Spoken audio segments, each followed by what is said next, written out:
Nation one election में जो high level committee की रिकमेंडेशंस थी उसको एक्सेप्ट किया है। High level committee recommendations on one nation one election, on simultaneous elections, that those recommendations have been accepted today by the union cabinet. And as you are aware, 1951 से 1967 तक election simultaneously होते थे।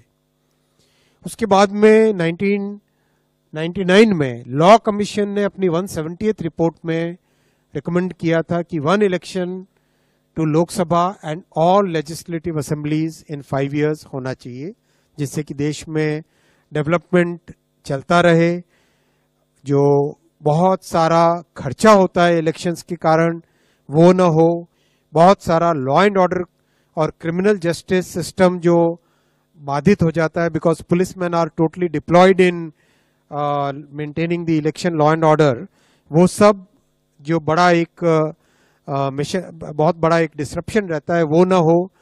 और एक तरीके से जो आज का यूथ है और आज का जो भारत है जिसकी एक एस्पिरेशन है कि डेवलपमेंट तेजी से हो, चाहे इंफ्रास्ट्रक्चर का हो, चाहे एजुकेशन का हो, हेल्थ केयर का हो, चाहे एम्प्लॉयमेंट अपॉर्चुनिटीज का हो, चाहे मैन्युफैक्चरिंग का हो, उसमें इलेक्शन के प्रोसेस से बार बार जो बीच में एक तरीके से उन सब को एक स्मूथ तरीके से डेवलपमेंट चलता रहे।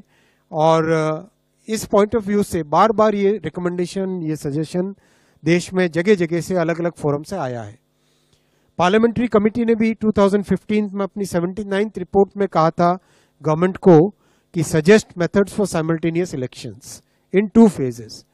इसीलिए हाई लेवल कमेटी गठित की गई थी under the chairmanship of Shri Ramnath Kovind ji, the former President of India, and that committee extensively consulted a broad spectrum of stakeholders, including political parties, judges, constitutional experts, large number of experts from various fields.